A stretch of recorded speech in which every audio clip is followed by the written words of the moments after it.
Há 4.500 anos, enquanto o Egito erguia pirâmides monumentais, estruturas grandiosas dedicadas a indivíduos, projetadas para a eternidade e para serem vistas por todos, uma outra civilização, a milhares de quilômetros de distância, focava sua engenhosidade em um desafio de natureza completamente diferente. No Vale do Indo, eles não estavam construindo para os deuses ou para a vida após a morte. Estavam resolvendo um problema terreno, coletivo e invisível, mas fundamental para a vida de dezenas de milhares de pessoas em cidades densamente povoadas. Eles estavam gerenciando a complexidade da vida urbana em uma escala sem precedentes. O problema era a gestão da água e dos resíduos. Em uma palavra, saneamento. Um sistema integrado de saneamento urbano. Hoje, vamos analisar a cidade de Mohenjo-Daro, não como uma ruína arqueológica, mas como um projeto de engenharia de infraestrutura. Deixaremos de lado a admiração pelo antigo e adotaremos a perspectiva de um engenheiro civil moderno, avaliando o projeto, a execução e a funcionalidade. Nosso foco será técnico, urbano e sistêmico, porque aqui, a verdadeira maravilha não é um monumento isolado, mas a rede que conecta tudo. A infraestrutura como um sistema coerente e planejado. Comparar as soluções que eles implementaram com as que usamos hoje em nossas próprias cidades não apenas é fascinante, mas também redefine nossa percepção sobre o progresso tecnológico. Vamos analisar os fatos, os números e os projetos como engenheiros. Vamos decodificar a lógica por trás do sistema, dos padrões construtivos e dos protocolos de manutenção que faziam desta cidade uma máquina funcional. Uma máquina cujo componente mais crítico era a gestão da água. Bem-vindos a Mohenjo-Daro. Para analisar a infraestrutura de Mohenjo-Daro, precisamos de um contexto histórico mínimo. Esta foi uma das principais metrópoles da civilização do Vale do Indo, uma das 3 grandes civilizações da Idade do Bronze, contemporânea ao Egito Antigo e à Mesopotâmia. Seu apogeu data de aproximadamente 2500 a.C., o que significa que esta cidade, localizada no atual Paquistão, tem cerca de 4.500 anos. É fundamental entender que Mohenjo-Daro não era uma vila ou um assentamento orgânico que cresceu sem rumo. Era uma cidade meticulosamente planejada, projetada desde o início para uma escala urbana, com uma população estimada entre 30 e 40 mil habitantes.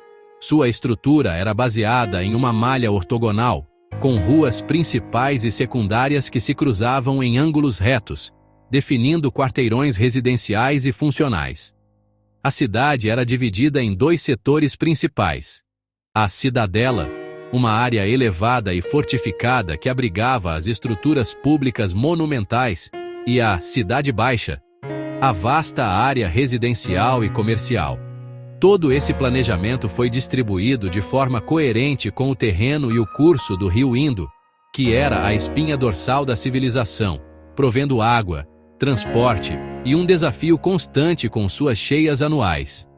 Este contexto é suficiente para avaliarmos Mohenjo-Daro não como uma coleção de ruínas, mas como um sistema de engenharia integrado.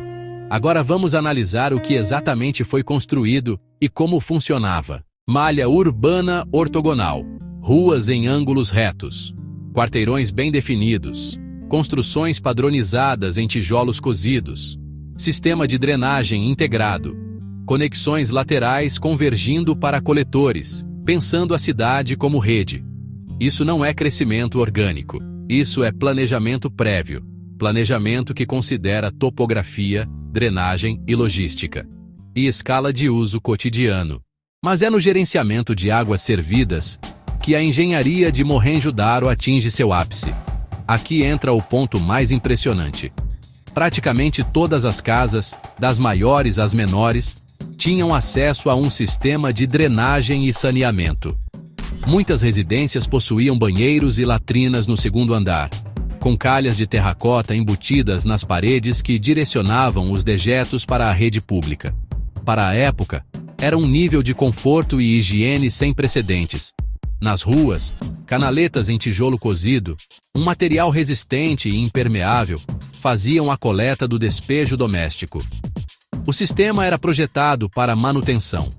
Coberturas removíveis, feitas de tijolo ou lajes de pedra, permitiam acesso para inspeção e limpeza. Em pontos estratégicos, pequenas fossas de contenção ou poços de decantação eram construídas para reter os resíduos sólidos, facilitando sua remoção e evitando o entupimento da rede principal. Cada canal possuía uma inclinação controlada e precisa, garantindo que a gravidade fizesse o trabalho de escoamento contínuo. As canaletas das ruas secundárias se conectavam a drenos principais, mais largos e profundos, que corriam sob as avenidas principais, evitando a estagnação e o acúmulo de água suja. Isso é engenharia sanitária em sua forma mais fundamental. Um sistema coerente que integrava cada lote ao coletor principal. Para colocar em perspectiva, muitas cidades europeias na Idade Média, quase 4.000 anos depois, não possuíam uma infraestrutura de saneamento comparável, com o esgoto correndo a céu aberto. Em Mohenjo-Daro, a gestão de resíduos era uma prioridade cívica. O sistema também era dimensionado para lidar com as chuvas de monção. Durante eventos de chuva, a rede suportava a vazão aumentada, direcionando o excesso de água para fora do centro urbano, mitigando o risco de inundações. A qualidade da construção era notável, com juntas de argamassa de betume ou gesso pensadas para reduzir a infiltração no solo e facilitar a limpeza. A complexidade e a abrangência dessa rede sugerem um poder centralizado, capaz de planejar, executar e manter uma obra de infraestrutura em escala urbana. Um feito de governança e engenharia que continua a nos fascinar.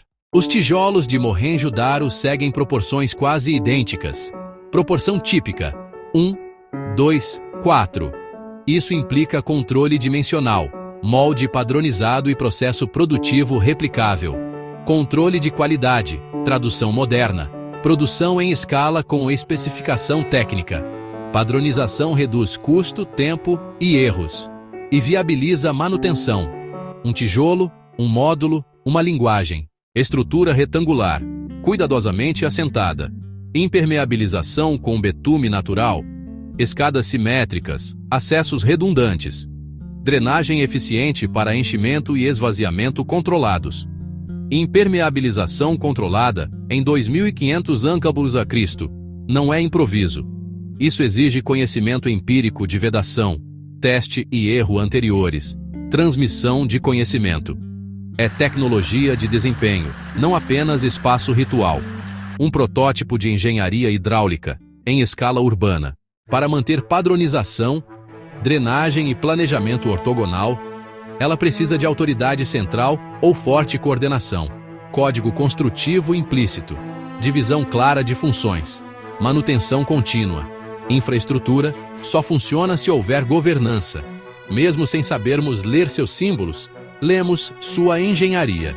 Coordenação é o alicerce invisível.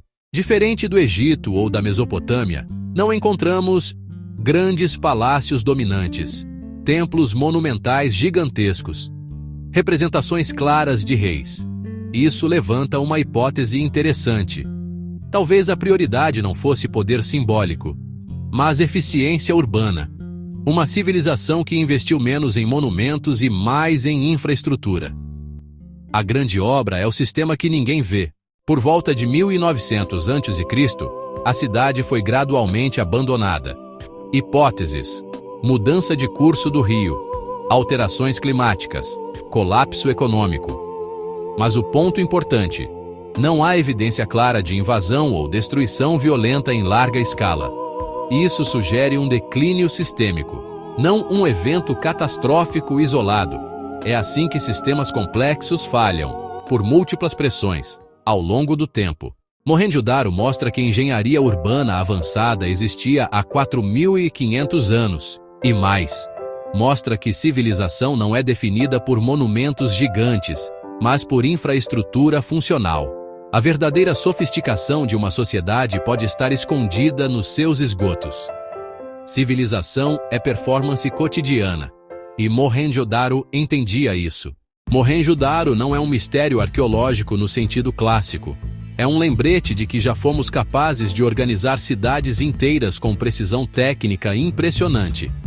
No próximo episódio de Arquiteturas Impossíveis, vamos analisar uma obra onde o mistério não está na infraestrutura, mas na escala.